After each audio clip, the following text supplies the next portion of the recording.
Hello प्यारे साथियों, उम्मीद है आप लोग बहुत अच्छे होंगे। तो आज के इस सेशन में हम लोग एडुटेरिया का जो BSSC इसका हम लोग जो सेट प्रैक्टिस कर रहे हैं, ये आपका चौथा सेट है। इसके बाद हम लोग पांचवा करेंगे। इसी प्रकार से हम लोग टोटल इस सीरीज में 15 सेटों का जो है सॉल्यूशन करेंगे। बहुत अच्छी तरह से हम लोग इसका चर्चा कर रहे हैं प्रत्येक प्रश्न का। इससे जो है आपको एग्जाम में बहुत ज़्यादा फायदा होने वाला है। पहला प्रश्न स्टार्ट करते हैं आज के सेशन को। थोड़ा सा जूम कर देते हैं दोस्तों। पहला प्रश्न है आपका कि सम्राट शाह आलम द्वितीय यानी कि जो मुगल सम्राट था शाह आलम द्वितीय ने ईस्ट इंडिया कंपनी को बंगाल, बिहार और उड़ीसा की दीवानी कब प्रदान की गई। दीवानी बोलते हैं यहाँ पर जो बंगाल, बिहार और उड़ीसा था, इस क्षेत्र से भू राजस्व वसूलने का अधिकार ईस्ट इंडिया कंपनी को शाह आलम द्वितीय ने कब दिया था। तो बिल्कुल राइट आंसर क्या हो जाएगा, 12 अगस्त सन 1765 में दिया गया था। सी ऑप्शन यहाँ पर राइट हो जाएगा। आप लोग को मालूम है 1764 में कौन सा युद्ध होता है, बक्सर का युद्ध होता है। एक तरफ आपका शाह आलम द्वितीय, उसके बाद फिर मीर कासिम जो बंगाल का भगोड़ा नवाब के नाम से जाना जाता है, और तीसरा शासक रहता है अवध का नवाब शुजाउद्दौला। ये तीनों मिल करके अंग्रेजी जो आपका गवर्नर रहता है ईस्ट इंडिया कंपनी का, रॉबर्ट क्लाइव के साथ लड़ाई करता है और उस युद्ध में रॉबर्ट क्लाइव जीत जाता है। जिसके बाद 1765 12 अगस्त 1765 और 16 अगस्त 1765 इलाहाबाद की दो संधियां होती है। पहली संधि जो है 12 अगस्त 1765 में होती है, किसके साथ, शाह आलम द्वितीय के साथ। और शाह आलम द्वितीय जो है मुगल सम्राट क्या कर देता है, बंगाल, बिहार और उड़ीसा का दीवानी अंग्रेजों को सौंप देता है, ईस्ट इंडिया कंपनी को सौंप देती है। और दूसरा जो संधि होता है 16 अगस्त 1765 को, किसके साथ, जो आपका अवध का नवाब है शुजाउद्दौला के साथ होती है, रॉबर्ट क्लाइव का। नेक्स्ट आपका प्रश्न है, निम्नलिखित में से किसे भारतीय पत्रकारिता का राजकुमार, प्रिंस ऑफ जो है इंडियन जो है प्रेस, इसका राजकुमार किसको कहा जाता है। बिल्कुल राइट आंसर क्या हो जाएगा, किरिस्टोदास पाल। किरिस्टोदास पाल जो है इसको क्या कहा जाता है, भारतीय पत्रकारिता का राजकुमार कहा जाता है। काफ़ी इंपॉर्टेंट प्रश्न है, इसको याद रखेंगे। और जो है इन्होंने क्या किया था, 1861 ईस्वी में जो है हिंदू पेट्रियाट जो है समाचार पत्र का प्रकाशन किया था। ये पॉइंट आपको याद रखना है। हिंदू पेट्रियाट प्रकाशक यानी समाचार पत्र का प्रकाशक कौन है, संपादक कौन है, किरिस्टोदास पाल, और इसे भारतीय पत्रकारिता का राजकुमार कहा जाता है। ये पॉइंट्स याद रखने हैं। नेक्स्ट बात कर लेते हैं लॉर्ड डलहौजी की राज्य हड़प की नीति। राज्यों की हड़प नीति इन्होंने अपनाया था लॉर्ड डलहौजी ने। तो इसके अंतर्गत जो है पहला राज्य को जो हड़पा था, इसने कब हड़पा था, अवध को, सतारा को, झांसी को, जैतपुर को। तो बिल्कुल क्या हो जाएगा, सतारा को ये इन्होंने सबसे पहला जो है अपना राज्य इसको मिलाया था हड़प नीति के तहत। कब मिलाया था, 1848 में। ये पॉइंट याद रखेंगे। 1848 में जो है लॉर्ड डलहौजी सबसे पहले सतारा को मिलाता है, फिर सतारा के बाद जैतपुर और संभलपुर, फिर उसके बाद बघाट, फिर झांसी और लास्ट में फिर नागपुर को मिलाता है। ये सब याद रखना है आपको। नेक्स्ट बात कर लेते हैं पुस्तक अ नेशन इन मेकिंग। आपको ये BSSC में एक क्वेश्चन आपको पुस्तक से आएगा कि कौन किसके रचनाकार हैं, मतलब अभी वर्तमान में जो पुस्तक लिखे जाते हैं, या कोई हिस्ट्री का जो स्पेशल कोई पुस्तक है भारतीय राष्ट्रवादी नेता का, तो उससे संबंधित क्वेश्चन पूछा जाता है। तो यहाँ पर पूछा है कि पुस्तक अ नेशन इन मेकिंग, ये पुस्तक किसकी है। तो ध्यान रखेंगे SN बनर्जी, सुरेंद्र नाथ बनर्जी का है। तो डी ऑप्शन बिल्कुल राइट हो जाएगा। अच्छा, इन्होंने क्या किया था, द बंगाली नामक समाचार पत्र का भी प्रकाशन किया था। ये याद रखेंगे, द बंगाली समाचार पत्र किसने प्रकाशित किया था, सुरेंद्र नाथ बनर्जी ने किया था। नेक्स्ट आपका बात है सुरेंद्र नाथ बनर्जी के बारे में आपको मालूम है, इन्होंने सबसे कम उम्र में क्या किया था, तो ICS अधिकारी यानी कि PCS अधिकारी, उस समय ब्रिटिश शासन में इन्होंने क्या किया था, ब्यूरोक्रेसी में, मतलब कि सिविल सेवा में परीक्षा पास की थी। इस आंदोलन से पूर्व गांधी जी ने कहा था, मैंने रोटी मांगी थी और बदले में मुझे पत्थर मिला। कौन सा आंदोलन में इन्होंने ये कहा था, तो उन्होंने ये जो है आपका सविनय अवज्ञा आंदोलन है ना, सविनय अवज्ञा आंदोलन में ये कहा था जो है। और सविनय अवज्ञा आंदोलन कब शुरू होती है, जल्दी बताइए आप लोग कमेंट बॉक्स में। सविनय अवज्ञा आंदोलन इसी में आपका होता है दांडी यात्रा है ना, दांडी मार्च 12 मार्च से लेकर 1930 ईस्वी तक चलती है दांडी मार्च, साबरमती आश्रम तक। और वहाँ पर जाके क्या करता है, नमक बनाता है समुद्र के पानी से है ना, और नमक बना करके क्या करता है, नमक कानून को तोड़ा था इन्होंने। और दांडी यात्रा 6 अप्रैल को समाप्त हुआ था, 24 दिनों तक चला था। ये भी याद रखेंगे कितने दिनों तक चला था दांडी यात्रा, तो दांडी मार्च 24 दिनों तक चला था। ठीक है, तो इसी आंदोलन में इन्होंने ये नारा दिया था कि मैंने क्या मांगी, रोटी मांगी और बदले में मुझे पत्थर मिला। जिया तरंग आंदोलन जो है इसका प्रारंभ कहाँ पर हुआ था, मणिपुर, असम, त्रिपुरा या फिर मिजोरम। तो बिल्कुल यहाँ पर राइट आंसर क्या हो जाएगा, मणिपुर। ए ऑप्शन बिल्कुल राइट हो जाएगा। जो ये आपका आंदोलन था कहाँ पर हुआ था, मणिपुर में हुआ था।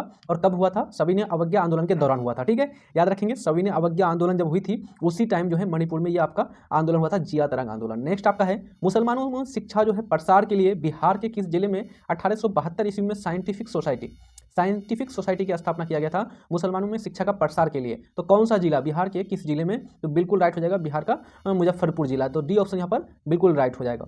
नेक्स्ट है हमारा, पटना युवक संघ की स्थापना किस वर्ष की गई थी, 1913, 16, 1927, 1921 तो ध्यान रखेंगे पटना युवक संघ पूछा है आपको, तो यहाँ पर क्या हो जाएगा 1927 हो जाएगा। और 1913 में मैंने आपको बताया था अनुशीलन समिति की जो है स्थापना किया गया था सचिंद्र सान्याल के द्वारा 1913 में, ये पॉइंट याद रखेंगे। 1916 में पटना हाईकोर्ट की स्थापना। 1921 में जो है आपका किसका बिहार विद्यापीठ की स्थापना हुई थी। सबको यहाँ पर याद रखेंगे, बिहार से संबंधित प्रश्न है और आप एग्जाम दे रहे हैं बिहार एसएससी का, इसलिए बिहार से संबंधित प्रश्न आपको देखने को मिलेगा ही मिलेगा।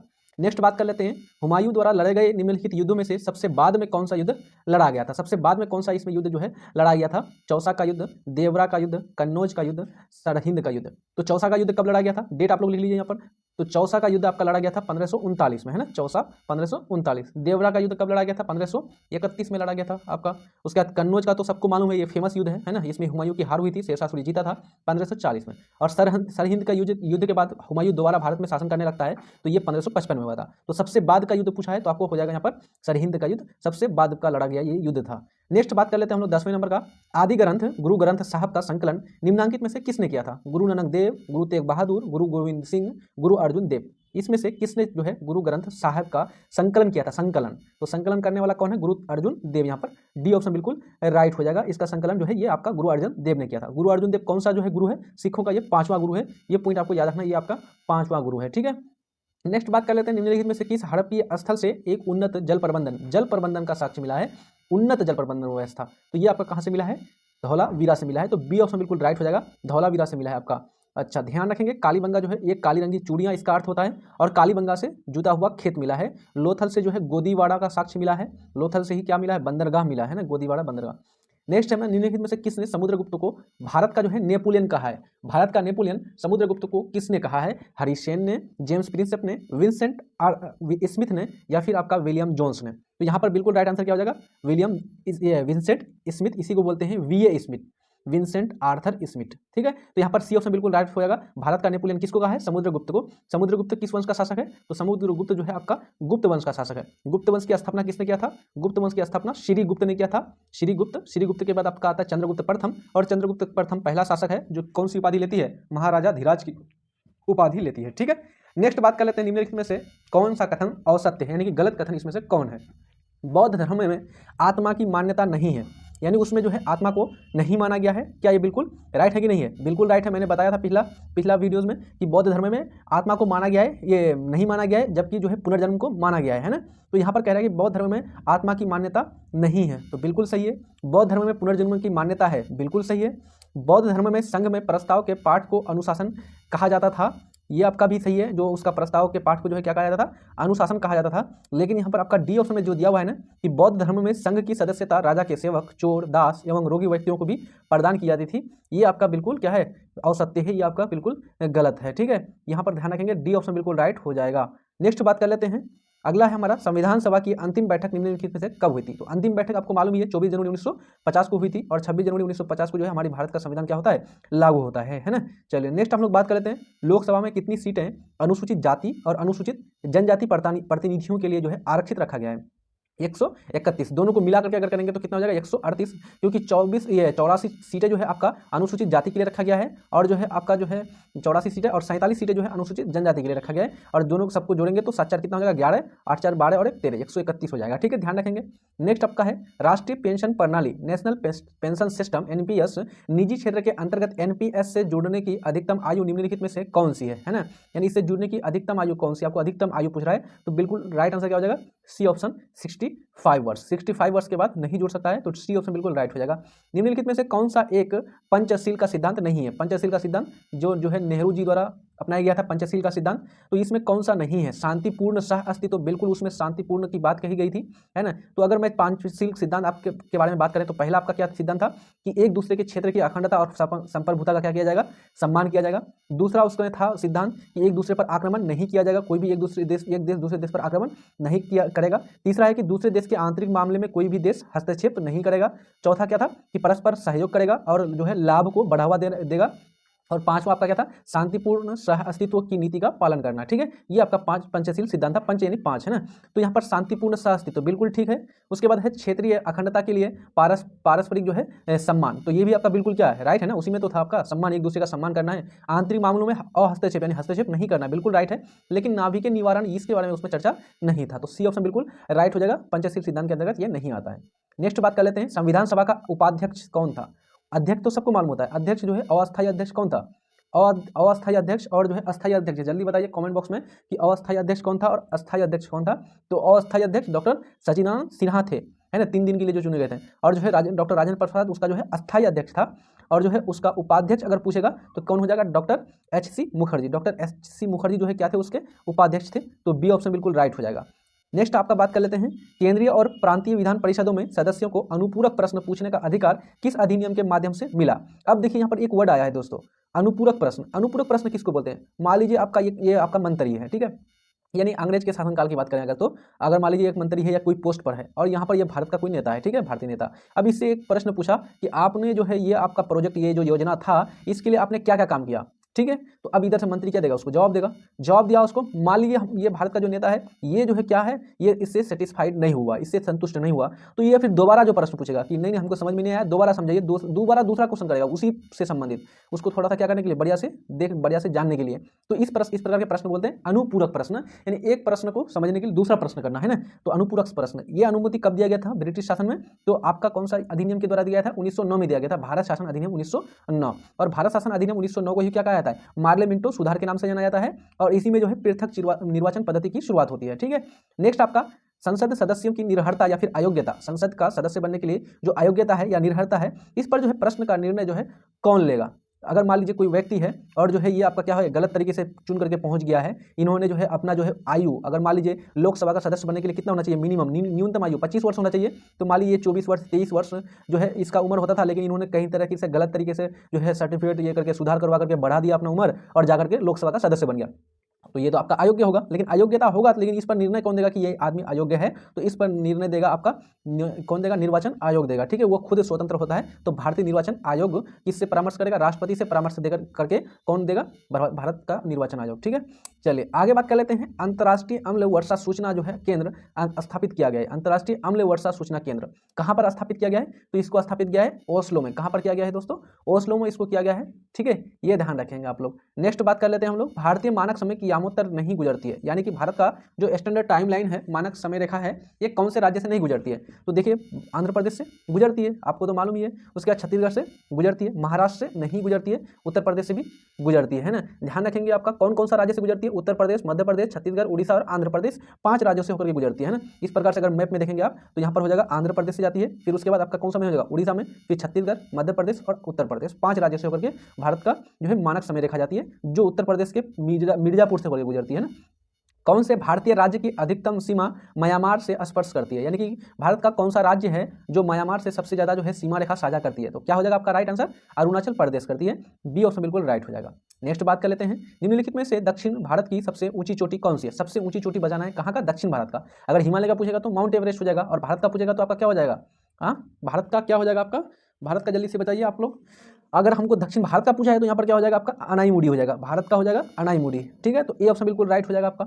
जल्दी से बताइए आप लोग कमेंट बॉक्स में, मंदाकिनी नदी किस जल प्रवाह अथवा मुख्य नदी से संबंधित है। मंदाकिनी जो है ये किससे संबंधित है, तो यहाँ पर किससे संबंधित हो जाएगा, अलकनंदा, है ना। ये आपका मंदाकिनी आती है, अलकनंदा आती है, मिल करके क्या बनाता है, भगीरथी गंगा नदी बनाती है ना। तो यहाँ पर मंदाकिनी किससे हो जाएगा, अलकनंदा, है ना। तो ये ऑप्शन बिल्कुल राइट हो जाएगा।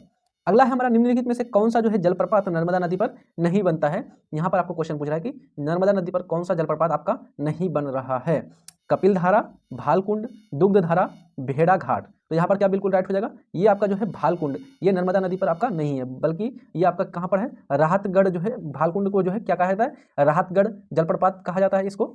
और जो है ये आपका नर्मदा नदी पर नहीं बनता है, बल्कि ये कहाँ पर है आपका, बीना नदी पर है। कौन सा नदी पर है, बीना नदी पर है, ये ध्यान रखेंगे, ठीक है। नेक्स्ट आप लोग बात कर लेते हैं, कौन सा राज्य जो है समूह भाखड़ा नांगल परियोजना से जल जो है प्राप्त करता है आपको पूछ रहा है, ठीक है। तो भाखड़ा नांगल परियोजना कहाँ पर है आपका, पंजाब और हरियाणा वाला क्षेत्र में, हिमाचल प्रदेश वाला क्षेत्र में। तो यहाँ पर हो जाएगा पंजाब हो जाता है ना, पंजाब, हरियाणा और हिमाचल प्रदेश, ये आपका 3 राज्य है। तो कहाँ पर आपका, हिमाचल प्रदेश, पंजाब और हरियाणा आपका यहाँ पर दिया हुआ है आपका, ये राइट हो जाएगा आपका बी ऑप्शन, ठीक है, भाखड़ा नांगल परियोजना। नेक्स्ट है हमारा, भारत में आर्थिक उदारीकरण, आर्थिक जो है उदारीकरण किसको कहते हैं, उदारीकरण कहते हैं देश में जो लाइसेंसिंग की प्रोसेस है ना। मान लीजिए कोई इंडस्ट्री उद्योग लगाएगा, अब जो है इसके लिए लाइसेंस लेना है, इस मंत्रालय में जाके अपना रजिस्ट्रेशन कराना है, ऑनलाइन करना है, बहुत सारा प्रोसेस, उसको क्या कर देना, नॉर्मल कर देना कि तुरंत आप अगर मान लीजिए उद्योग लगाने चाहते हैं, आज आपका मन किया, इन्वेस्ट कीजिए, रुपया लाइए और कल जाके लगा दीजिए, खोल दीजिए, प्रोसेस आपका बहुत फास्ट में कर दिया गया है ना। तो उसको क्या कर दिया गया, लाइसेंस को आसान कर दिया गया, आसान बना दिया गया, और सरकारी नियंत्रण, सरकारी हस्तक्षेप को कम कर दिया गया है, ठीक है। तो इसको जिसको बोलते हैं उदारीकरण, है ना। तो अब यहाँ पर पूछ रहा है कि उदारीकरण, आर्थिक उदारीकरण की शुरुआत के बारे में हमको पूछ रहा है।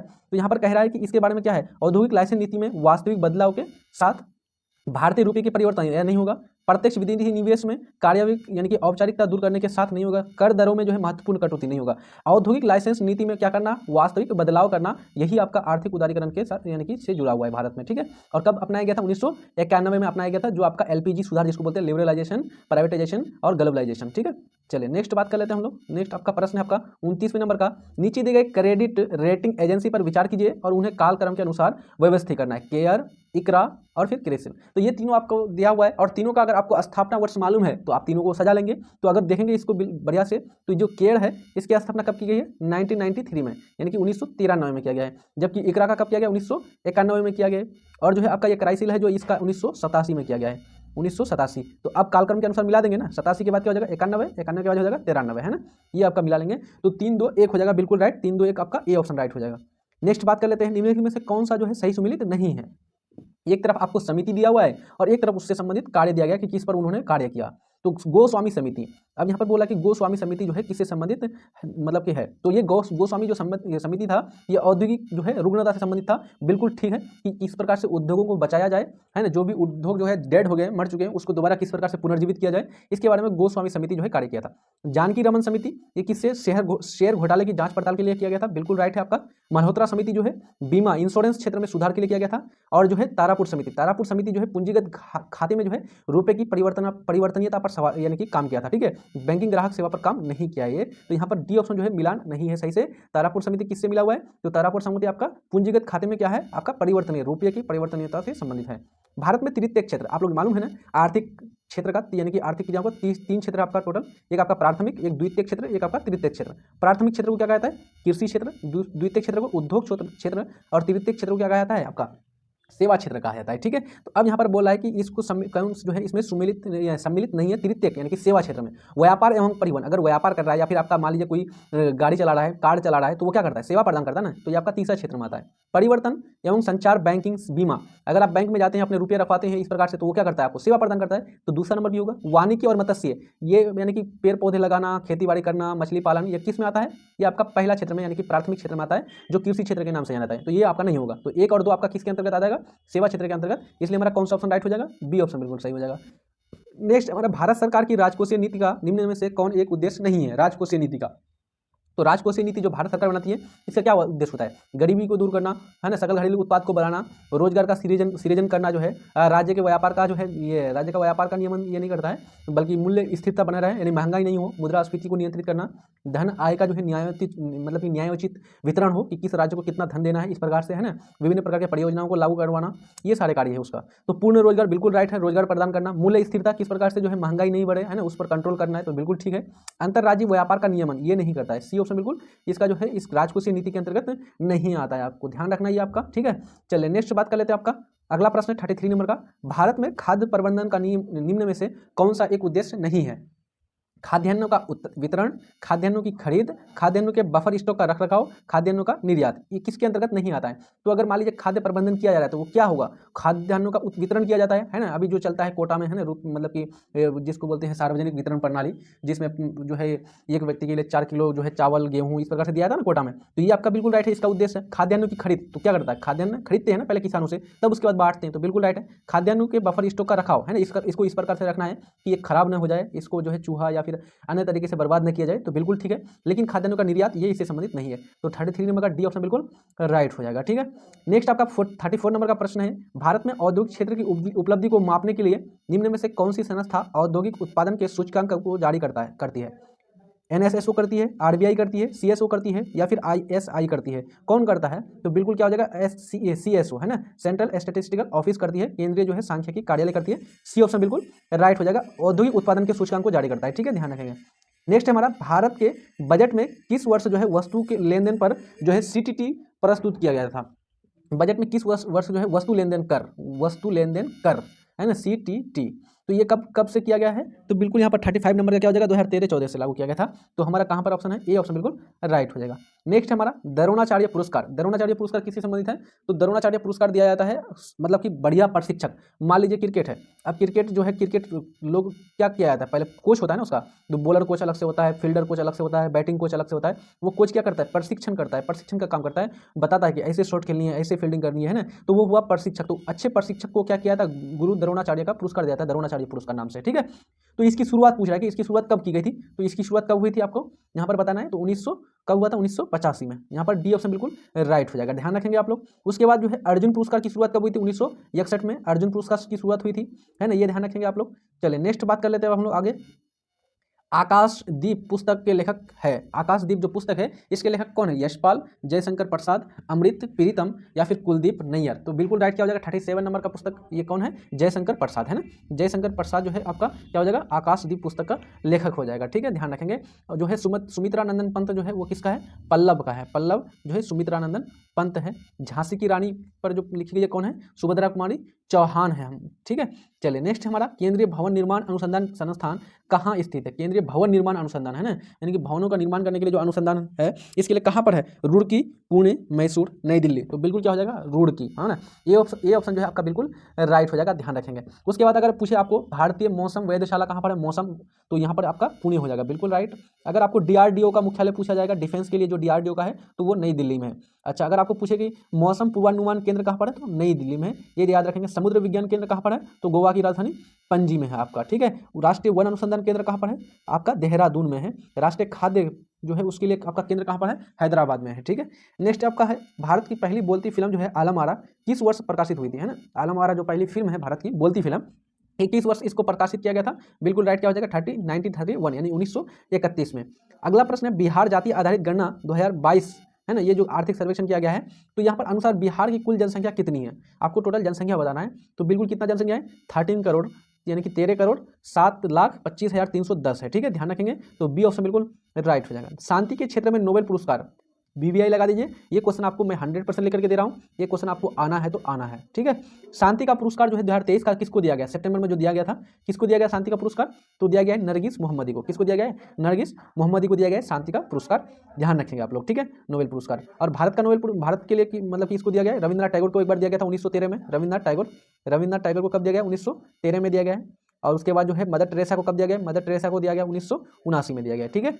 चलिए नेक्स्ट हमारा बात कर लेते हैं ग्लोबल जेंडर गैप इंडेक्स, जो सूचकांक है ग्लोबल जेंडर इंडेक्स, इसको कौन जो है प्रतिवर्ष कौन जारी करता है, UNDP United Nation Development Programme, या फिर जो है डब्ल्यूईएफ, या फिर जिसको डब्ल्यू यानी कि वर्ल्ड इकोनॉमिक जो है फ्रेम बोलते हैं, वर्ल्ड बैंक, या फिर आपका जर्मन वॉच। तो बिल्कुल क्या हो जाएगा, इसको बोलते हैं हिंदी में विश्व आर्थिक मंच। तो बिल्कुल बी ऑप्शन बिल्कुल राइट हो जाएगा, यही इसको जारी करता है। नेक्स्ट है हमारा एक था सैन्य अभ्यास, एक था सैन्य अभ्यास जो है किस किस के बीच जो है हुआ है आपका, एक था सैन्य अभ्यास, तो ये आपका भारत और मालदीव के बीच हुआ है, एक था सैन्य अभ्यास, ठीक है।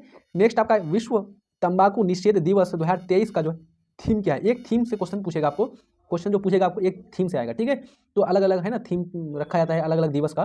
तो ग्रो फूड नॉट टोबैको, ठीक है, ग्रो फूड नॉट टोबैको, ये आपका विश्व तंबाकू दिवस का क्या था, थीम था। नेक्स्ट हमारा अर्जुन पुरस्कार 2023 से सम्मानित साक्षी कुमारी का संबंध किस खेल से, जो साक्षी कुमारी को अर्जुन पुरस्कार से सम्मानित किया गया 2023 का, तो वो किससे संबंधित है, जूडो से, कबड्डी से, शूटिंग से, या फिर उशो से। तो बिल्कुल राइट आंसर क्या हो जाएगा आपका, कबड्डी से संबंधित है वो, ठीक है। तो हमारा बी ऑप्शन बिल्कुल राइट हो जाएगा।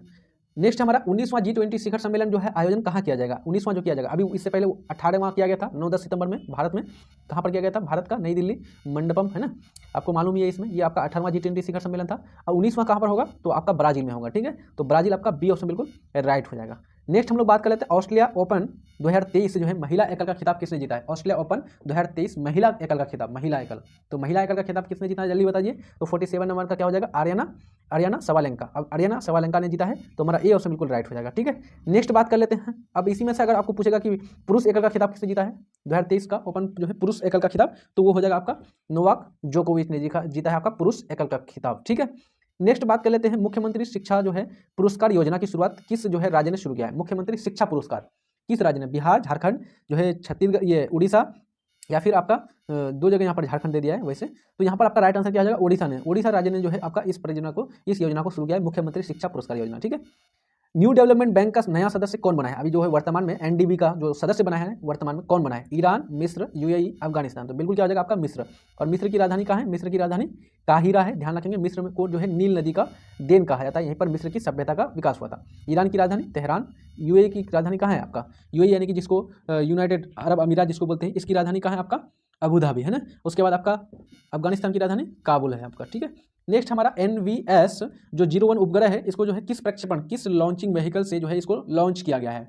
इसको किस जो है आपको रॉकेट से लॉन्च किया गया है? तो क्या हो जाएगा? GSLV जो है इसको किसी लॉन्च किया गया है? GSLV F-12 से किया गया है, ठीक है। GSLV का सूत्र क्या होता है, यानी कि फुल फॉर्म क्या होता है? GSLV जियो सैटेलाइट लॉन्चिंग व्हीकल, ठीक है। और जो है PSLV का क्या होता है? Polar satellite launching vehicle. और जो अभी चंद्रयान 3 जो लॉन्चिंग किया गया था, किससे किया था? PSLV है ना, M3 M4 इसी से लॉन्च किया गया था। नेक्स्ट हम लोग बात कर लेते हैं बोरेक्स निम्नलिखित में से किस धातु का अयस्क है? बोरेक्स। तो बोरेक्स किसका मतलब कि ये अयस्क है आपका, तो बिल्कुल किसका हो जाएगा आपका? सोडियम का है। बोरेक्स किसका है? सोडियम का है। इसका सूत्र क्या होता है? तो इसका सूत्र बहुत बड़ा होता है, Na2B4O7 10H2O है ना, 10H2O ये होता है बोरेक्स का सूत्र। और मुख्य रूप से इसमें सोडियम पाया जाता है, ये बोरेक्स का क्या है आपका अयस्क है। उसी प्रकार से अगर आपको पूछेगा कि एल्यूमिनियम का कौन है, एल्यूमिनियम का आपका बॉक्साइट है, ध्यान रखेंगे। नेक्स्ट बात कर लेते हैं न्यूट्रॉन, प्रोटॉन, इलेक्ट्रॉन और अल्फा कण समान गतिज ऊर्जा के साथ चल रहा है, बिल्कुल राइट। कणों को उनके वेग के बढ़ते क्रम में लिखना है कि उसमें सबसे ज्यादा वेग किसका होगा, फिर उससे कम किसका होगा उसका, यानी बढ़ते क्रम में लिखना है आपको, बढ़ते क्रम यानी कि छोटा से बड़ा। तो आप लोग को मालूम है सबसे जो है कम वेग जो होता है आपका किसका होता है? अल्फा कण का होता है। सबसे कम वेग किसका होता है? अल्फा कण। तो आप अगर अल्फा कण को अगर मालूम है तो यहाँ पर ए में अल्फा कण है और यहाँ पर अल्फा कण है, बाकी ये दो कट जाएगा। अब अल्फा कण के बाद क्या हो जाएगा आपका? तो अल्फा कण के बाद आपका हम लोग जानते हैं न्यूट्रॉन का कम गति होता है, न्यूट्रॉन पर चार्ज भी नहीं होता है, तो न्यूट्रॉन का कम हो जाएगा उसके बाद, है ना। तो अल्फा के बाद आ जाएगा न्यूट्रॉन, तो यहाँ पर इलेक्ट्रॉन है तो ये भी गलत हो जाएगा, इसलिए हमारा पहला ऑप्शन राइट हो जाएगा कि सबसे कम अल्फा कण, फिर उसके बाद न्यूट्रॉन, थोड़ा सा उससे ज्यादा होता है प्रोटॉन, और सबसे ज्यादा जो होता है आपका इलेक्ट्रॉन का होता है, ठीक है, गति। नेक्स्ट आप लोग बात कर लेते हैं श्यानता का गुण पाया जाता है। जो श्यानता का जो गुण पाया जाता है वो किस में पाया जाता है? तो श्यानता का गुण आपका गैस और द्रव दोनों में पाया जाता है, ठीक है, गैस और द्रव दोनों में पाया जाता है। तो कौन सा ऑप्शन में दिया हुआ है? यहाँ पर दिया हुआ है केवल द्रव में नहीं होगा, केवल गैस में नहीं होगा, द्रव और गैस दोनों में। तो बिल्कुल आपका यहाँ पर राइट हो जाएगा, जो है दोनों में जो है विस्कोसिटी पाया जाता है, विस्कस फोर्स जिसको बोलते हैं, विस्कोसिटी श्यानता ये पाया जाता है आपका, ठीक है। नेक्स्ट बात कर लेते हैं लाल रक्त जो है कण आरबीसी का जीवन काल कितने दिनों का होता है? तो आरबीसी का जीवन काल कितना दिनों का होता है? तो 20 दिन से लेकर के 120 दिन, लगभग कितना 4 महीने के बराबर होता है, ठीक है। तो हमारा सी ऑप्शन बिल्कुल राइट हो जाएगा। नेक्स्ट हमारा ऑटो वाहनों में जो है हाइड्रोलिक ब्रेक कार्य करता है। ऑटो वाहनों में जो है हाइड्रोलिक ब्रेक जो काम करता है वो कौन सा नियम से काम करता है? तो आपका पास्कल का सिद्धांत से काम करता है। कौन सा सिद्धांत से? पास्कल का सिद्धांत। तो ए ऑप्शन बिल्कुल राइट हो जाएगा। नेक्स्ट है हमारा निम्नलिखित में से कौन सा जो है आपका एक अदिश राशि है? अदिश राशि किसको बोलते हैं? अदिश राशि वैसी राशि जिसका सिर्फ और सिर्फ क्या होता है? परिमाण होता है, दिशा नहीं होता है। तो संवेग में क्या होता है आपका? परिमाण और दिशा दोनों होता है, और उसके बाद वेग में आपका परिमाण और दिशा दोनों होता है, कोणीय वेग में आपका परिमाण और दिशा दोनों होता है, लेकिन द्रव्यमान में आपका दिशा नहीं होता है, सिर्फ परिमाण। जैसे अगर आप लोग खरीदने के लिए जाते हैं तो आप लोग दुकानदार को कभी बोलते हैं कि हमको 5 किलो चीनी दीजिए और पश्चिम दिशा में होना चाहिए, ऐसा तो नहीं बोलते ना, आप खाली बोलते हैं कि 5 केजी चीनी दे दीजिए, बस है ना, वो नाप करके दे देता है। लेकिन अगर आप वेग की बात करेंगे तो यहाँ पर आपका क्या आ जाएगा? डायरेक्शन की बात आ जाती है ना, कि इस प्रकार से जा रही है 5 किलोमीटर प्रति घंटा पश्चिम दिशा, आपको यहाँ पर बता। निम्नलिखित में से किसके कारण पृथ्वी सूर्य के चारों ओर चक्कर लगाती है? जो है पृथ्वी जो है कौन सा कारण जो है ऐसा जो पृथ्वी सूर्य के चारों ओर चक्कर लगाता है? घूर्णन, परिक्रमण, परिभ्रमण, दैनिक गति, ये तो आपका नॉर्मल क्वेश्चन है। तो पृथ्वी क्या करती है? सूर्य के चारों ओर एक कक्षा में घूमती है, और इस गति को क्या कहते हैं? परिक्रमण गति कहते हैं, इसलिए बी ऑप्शन बिल्कुल राइट हो जाएगा। और परिक्रमण गति के कारण क्या होता है? मौसम में परिवर्तन होता है, ठीक है। दैनिक घूर्णन गति के कारण आपका क्या होता है? घूर्णन गति बोलो, इसी को परिभ्रमण गति बोलते हैं, इसी को दैनिक गति बोलते हैं, ठीक है। ये तीनों एक ही नाम है, और इसके कारण दिन और रात की अवधि आती है, ठीक है। नेक्स्ट है हमारा आपको मिलाना है, एक तरफ वैज्ञानिकों के नाम है और एक तरफ जो है उसके द्वारा पेटेंट, यानी उसके द्वारा कौन सी चीज खोजी गई है ये आपको दिया गया है, ठीक है। तो जी मार्कोनी किसका खोज किया था? जी मार्कोनी जो है रेडियो का खोज किया था। अब ये छोटा मोटा आपको जी के याद रखना है, अगर याद नहीं है आपको तो क्या करना है? आपको लूसेंट की एक किताब ले लेनी है, लूसेंट का किताब लेनी है छोटी, और उसको पूरा बढ़िया तरीके से पढ़ जाएगा तो आपको एग्जाम आसानी से निकल जाएगा, ठीक है। तो जी मार्कोनी किसका खोज किया था? रेडियो का किया था। जेएल बेड किसका किया था? टेलीविजन का। जेएल बेड किसका किया था? टेलीविजन का। जी मार्कोनी रेडियो का किया था। अलेक्जेंडर ग्राहम बेल, ये तो मालूम ही है आपको कम से कम, अलेक्जेंडर ग्राहम बेल किसका किया था? टेलीफोन, अभी जो यूज करते हैं आप, है ना, अभी वर्तमान का नहीं, वो पुराना वाला। थॉमस अल्वा एडिसन किसका किया था? तो थॉमस अल्वा एडिसन ग्रामोफोन का किया था, ठीक है। तो इस प्रकार से यहाँ पर आप लोग मिला लेंगे। नेक्स्ट बात कर लेते हैं हाइड्रोजन गैस भरा गुब्बारा जो है आपका, इस चारों ऑप्शन में से क्या हो जाएगा? हाइड्रोजन से जो है भरा हुआ गैस का जो गुब्बारा है वो सदैव हवा में ऊपर उठता है, सदैव हवा में जो है ऊपर उठता है। हवा में केवल गुब्बारा तभी ऊपर होता है जब उसका कुल भार विस्थापित वायु के भार से क्या हो? बहुत कम हो। क्या हो? बहुत कम हो, यही होगा ना आपका। तो बिल्कुल यहाँ पर आपका क्या राइट आंसर हो जाएगा? जब उसका कुल भार विस्थापित वायु के भार से बहुत कम हो, तो हमारा बिल्कुल बी ऑप्शन राइट हो जाएगा, ठीक है। नेक्स्ट बात कर लेते हैं अवतल दर्पण में प्रतिबिंब किस स्थिति में जो है आभासी और सीधा बनेगा? एक अवतल दर्पण है, ये आपका दर्पण है अवतल, है ना, नॉर्मली ले लेते हैं हम लोग। तो अवतल दर्पण में जो है वस्तु का प्रतिबिंब, अवतल दर्पण क्या होता है? अंदर से कली किया हुआ रहता है कि बाहर से? तो बाहर से कली किया हुआ रहता है ना, ऐसे करके रहता है। तो वस्तु को जो है कहाँ पर रखेंगे जो है हमको प्रतिबिंब उसका क्या मिले? आभासी मिले और सीधा मिले। तो वस्तु को रखेंगे हम लोग फोकस, यह हो गया फोकस, और ये हो गया वक्रता केंद्र, और ये हो गया ध्रुव पी के बीच, है ना पी। तो हम लोग वस्तु को रखेंगे एफ और पी के बीच। अगर हम आदमी को यहाँ पर खड़ा कर देते हैं तो इसका कहाँ पर कुछ ये प्रतिबिंब बनेगा, दर्पण के पीछे बनेगा, और ये आभासी होगा और सीधा होगा, क्योंकि हम लोग जानते हैं आभासी प्रतिबिंब हमेशा सीधा होता है, ठीक है। तो ध्यान रखेंगे वस्तु को हमेशा कहाँ पर रखेंगे, फोकस और जो है आपका ध्रुव के बीच रखेंगे। फोकस और ध्रुव के बीच, यहाँ पर देखिए फोकस और ध्रुव के बीच, डी ऑप्शन बिल्कुल राइट हो जाएगा। अब यहाँ पर बात कर लेते हैं, जब वस्तु अवतल दर्पण के केंद्र पर रखेंगे, केंद्र पर रखेंगे तो केंद्र पर बनेगा और वस्तु के बराबर बनेगा। जब वस्तु को अनंत पर रखेंगे तो कहाँ पर बनेगा, फोकस पर बन जाएगा। जब वस्तु को अवतल दर्पण के केंद्र और फोकस के बीच, जब केंद्र और फोकस यानी कि सी और एफ के बीच रखेंगे तो वस्तु कहाँ पर बनेगा, सी और एफ के बीच में रखेंगे तो केंद्र और जो है अनंत के बीच बन जाएगा, ठीक है। ये आपको स्थिति सबको याद रखना पड़ेगा। अब परिपथ में धारा का मान निकालना है। यहाँ पर जो है 3 रेसिस्टेंस, 3 प्रतिरोध दिया हुआ है, 2 ओम 2 ओम 2 ओम, और यहाँ पर 2 वोल्ट की एक बैटरी जुड़ी हुई है, और बोल रहा है कि इस जो है सर्किट से कितना जो है एम्पियर का धारा पास होगा। अब देखिए अगर ध्यान दीजिएगा तो ये वाला 2 ओम और ये वाला 2 ओम किससे जुड़ा हुआ है, सीरीज क्रम में जुड़ा हुआ है, जिसको बोलते हैं श्रेणी क्रम। तो श्रेणी क्रम में अगर जुड़ा हुआ है तो सीधा सीधा क्या हो जाता है, श्रेणी क्रम में हम लोग जानते हैं ये दोनों जुड़ जाता है, तो 2 + 2 कितना हो जाएगा, 4 ओम हो जाएगा। और यहाँ पर आपका ये 2 ओम इधर है, तो ये किस में है, तो ये 4 ओम और ये 2 ओम दोनों क्या हो जाएगा, समांतर क्रम में हो जाएगा। और समांतर क्रम में अगर 2 रेसिस्टेंस 2 प्रतिरोध हो तो उसका फॉर्मूला होता है, दोनों को ऊपर में मल्टीप्लिकेशन कर दो और नीचे में जोड़ दो, तो मल्टीप्लिकेशन कर दो तो 4 × 2 हो जाएगा ऊपर, और नीचे हो जाएगा 4 + 2, 4 + 2, तो जोड़ देंगे दोनों को कितना हो जाएगा, 4 दूना 8, ऊपर में हो जाएगा 8/4 2 6 हो जाएगा, ठीक है। और काटेंगे तो क्या निकल जाएगा, तो काटेंगे तो हो जाएगा 2 × 8 2 × 6 यानी कि 4/3 हो जाएगा, ठीक है। तो 4/3 हमारा क्या निकल जाएगा, प्रतिरोध यानी कि जिसको बोलते हैं रेसिस्टेंस, तो 4/3 हो गया। हमको दिया है वोल्ट, वोल्ट का मान कितना दिया हुआ है, 2 वोल्ट दिया हुआ है, बैटरी का पावर। बोल रहा है कि कितना करंट होगा यानी आई कितना होगा, तो आई का मान क्या जानते हैं हम लोग, आई बराबर V/R, ये फॉर्मूला जानते हैं ना आप लोग, ओम्स का नियम, ओम्स का लॉ पढ़े होंगे। तो V/R, तो V का मान रख दीजिए, V का मान ऊपर में कितना हो जाएगा 4/3 और बटे में टोटल में नीचे में 2 है ना, ये हो जाएगा। अब ये 2 क्या हो जाएगा, आप 2 यहाँ पर 3 के साथ मल्टीप्लिकेशन हो जाएगा, तो यहाँ पर आएगा 3 दूना तो 2 और 2 दूना 4 कट जाएगा, तो 2/3 हो जाएगा, है ना। इस प्रकार से अगर निकालेंगे आप लोग तो आपका क्या हो जाएगा, नहीं उसको पलटेंगे तो 3/2 हो जाएगा, तो 3/2 हो जाएगा तो कितना 1.5 हो जाएगा, 3 2 एकम 2 और 2 5 10 है ना, 1.5 एम्पियर। तो ए ऑप्शन बिल्कुल राइट हो जाएगा, ठीक है। ध्यान रखेंगे नेक्स्ट प्रश्न है, मोमबत्ती के हवा में जलने पर बनने वाला उत्पाद नहीं है। मोमबत्ती को अगर क्या करेंगे हम लोग, मोमबत्ती को अगर हवा में जो है जलाएंगे तो उसमें जो है जलने वाला यानी कि जलकर बनने वाला उत्पाद नहीं होगा, कौन सा, तो मोमबत्ती का सूत्र पहले देख लीजिए। मोमबत्ती का सूत्र होता है C25H52। अब इसको जलाइए, अगर जलाइएगा तो क्या मिलेगा, कार्बन है तो 100% कार्बन ऑक्सीजन के साथ रिएक्ट करेगा तो क्या बनेगा, कार्बन डाइऑक्साइड बनेगा, CO2। ये आपका हाइड्रोजन है, हाइड्रोजन अगर ऑक्सीजन के साथ जुड़ेगा तो क्या बनेगा, जल बनेगा। तो हमको तो 2 पता चल गया कि एक कार्बन डाइऑक्साइड गैस बनेगा, दूसरा जल बनेगा। अब यहाँ पर हम लोग देख लेते हैं कौन सा ऑप्शन, नाइट्रोजन। नाइट्रोजन तो होगा ही नहीं, वहाँ पर सूत्र में आप लोग को नाइट्रोजन दिखा ही नहीं कहीं पर। कार्बन मोनोऑक्साइड बिल्कुल बन सकता है, अगर CO के साथ जुड़ के CO2 बनाएगा, अगर हो सकता है कि C और O मिलकर कार्बन मोनोऑक्साइड बना दे तो बन सकता है, कार्बन डाइऑक्साइड भी बन सकता है। कालिख के रूप में कार्बन, कार्बन अगर आप हाथ रख देते हैं मोमबत्ती के ऊपर तो क्या हो जाएगा, पूरा पूरा काला हो जाता है हाथ, यानी कि कालिख के रूप में जमा हो जाता है, तो ये भी बन सकता है। लेकिन नाइट्रोजन तो आना कोई संभव ही नहीं, क्योंकि नाइट्रोजन उस फॉर्मूला में आता ही नहीं है, C25H52, यहाँ पर कहीं पर नाइट्रोजन है, तो नाइट्रोजन कैसे बन जाएगा। नेक्स्ट हमारा दांतों का जो इनामेल होता है, कैल्शियम फॉस्फेट मौजूद होता है इसमें, तो ये किस प्रकृति का होता है, इनामेल, जो दांतों का इनामेल होता है जिसको दंतवलक बोलते हैं आप हिंदी में, तो ये कौन सा प्रकृति का होता है, ये आपका क्षारीय प्रकृति का होता है। कौन सी प्रकृति का, क्षारीय प्रकृति का होता है। क्यों, क्योंकि इसका सूत्र अगर पूछेंगे, अगर ये होता है कैल्शियम फॉस्फेट का बना होता है, किससे, कैल्शियम सल्फेट नहीं, कैल्शियम फॉस्फेट, CaPO4 है ना, CaPO4 का बना होता है, कैल्शियम फॉस्फेट का बना होता है। तो कैल्शियम फॉस्फेट का अगर कोई वस्तु बना, कोई चीज बना हुआ रहेगा तो हम लोग जानते हैं कैल्शियम क्या एक धातु है, और धातु की प्रकृति कैसी होती है, क्षारीय प्रकृति का होता है, तो हमारा इसलिए ए ऑप्शन बिल्कुल राइट हो जाएगा। नेक्स्ट हमारा निम्नलिखित में से कौन सही है, सभी धातु तन्य है, सभी धातु तन्य है, चलो ठीक है आगे बता लेते हैं। सभी अधातुएं तन्य होती है, ये तो आपका गलत है, बिल्कुल राइट गलत है। सामान्यतः धातुएं तन्य होती है। अब देखिए यहाँ पर बोलता है कि सभी धातुएं तन्य होती है, और नीचे बोला कि सामान्यतः धातुएं तन्य होती है, तो यहाँ पर सामान्यतः बोलेंगे, क्यों, क्योंकि कुछ अपवाद भी है। अगर हम लोग धातु में बोलेंगे जैसे मरकड़ी, मरकड़ी तो द्रव फॉर्म में पाया जाता है, तो उसमें तन्यता का गुण कहाँ पाया गया, है ना। तो बहुत सारे धातुएं ऐसी हैं उसमें तन्यता का गुण नहीं पाया जाएगा। सोडियम को कैसे खींचेंगे आप, उसी प्रकार से लिथियम को कैसे खींचेंगे, उसमें तो तन्यता का गुण नहीं है ना। तो सामान्यतः बोलेंगे, सामान्यतः धातुएं तन्य होती है, तो हमारा सी ऑप्शन बिल्कुल राइट हो जाएगा। नेक्स्ट हमारा कोशिका का निम्नलिखित में से कौन सा भाग निर्जीव है, कोशिका का कौन सा भाग निर्जीव पाया जाता है, तारक केंद्र, रिक्तिका, राइबोसोम, माइटोकॉन्ड्रिया। तो माइटोकॉन्ड्रिया हुआ, राइबोसोम हुआ, तारक केंद्र हुआ, सब जो है आपका क्या होता है, जीवित होता है, लेकिन आपका रिक्तिका क्या होगा, ये आपका निर्जीव भाग है, तो बी ऑप्शन बिल्कुल राइट हो जाएगा। नेक्स्ट आपका है निम्नलिखित में से किसी जो है कोशिका के कोशिका द्रव का भाग नहीं माना जाता है, राइबोसोम, नाभिक, माइटोकॉन्ड्रिया, सूक्ष्म नलिका। तो किसको इसमें से जो है नहीं माना जाता है कोशिका द्रव का भाग, जल्दी बताइए। तो बिल्कुल क्या हो जाएगा, नाभिक। नाभिक को जो है आपका क्या किया जाता है, कोशिका द्रव का भाग नहीं माना जाता है, तो बी ऑप्शन बिल्कुल राइट हो जाएगा। धमनी और शिरा जो है इसमें रक्त का पीएच मान पीएच होता है। धमनी जो क्या करता है, शुद्ध रक्त का प्रवाह करता है, शिरा और शुद्ध रक्त का प्रवाह करता है। तो आपको बताना है कि इसमें जो है पीएच का जो होता है वो क्या होता है, समान होता है, या फिर धमनी में अधिक होता है पीएच मान और शिरा में कम होता है, शिरा में अधिक और धमनी में कम, या फिर निश्चित नहीं।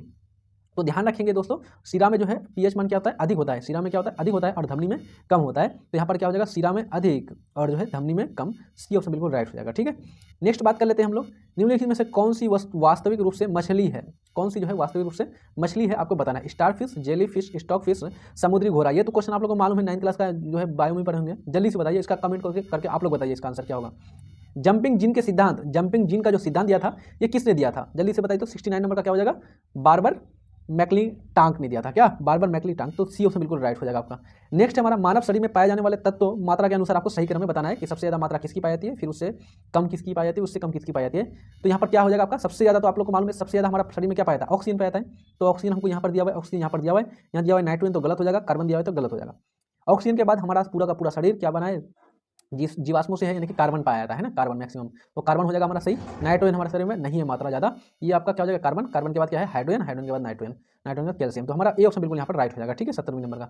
नेक्स्ट हमारा 71 नंबर का प्रश्न है, निम्नलिखित में कौन सा युग्म पादप हार्मोन के संबंध में सही सुमेलित नहीं है, आपको बताना है। ऑक्सीन, फल पकाने वाला हार्मोन, यही पहला नंबर ही गलत दिया है।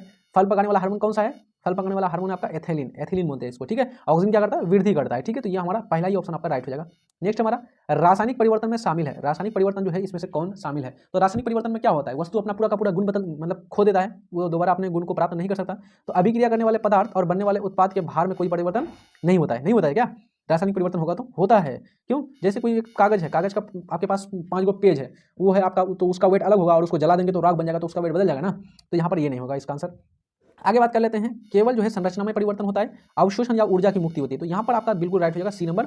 तो यहाँ पर क्या होता है, अवशोषण होगा या फिर ऊर्जा का अवशोषण होगा, चाहे तो ऊर्जा का मुक्ति होगा, उत्सर्जन होगा। ठीक है, तो सी ऑप्शन बिल्कुल राइट हो जाएगा, रासायनिक परिवर्तन में शामिल आता है। नेक्स्ट हमारा, जंग एक मिश्रण है। जंग जो है, जिसको रोस्टिंग बोलते हैं, रस्ट, ये किसका किसका मिश्रण है। तो हमारा ये आपका मिश्रण है, ये क्या बोलते हैं इसको, हीमेटाइट। हीमेटाइट यानी कि Fe2O3 और जो है आपका FeOH का होल 3, ये इसका मिश्रण होता है। ठीक है, यहाँ पर कौन सा आंसर आपका राइट हो जाएगा, Fe2O3 FeOH का होल 2 और होल 3 आपका सी ऑप्शन में दिया हुआ है, तो बिल्कुल राइट हो जाएगा। नेक्स्ट प्रश्न है, स्मॉग जो है किसका उदाहरण है, स्मॉग। तो स्मॉग क्या है, हवा में बिखरी हुई धुआं है, हमारा सी ऑप्शन बिल्कुल राइट हो जाएगा। ठीक है, ये धुआं और धुआं के साथ पानी भी आता है ना, हमारा वायुमंडल में क्या है, जलवाष्प है, तो धुआं भी पानी भी, तो हमारा डी ऑप्शन राइट हो जाएगा। सॉरी।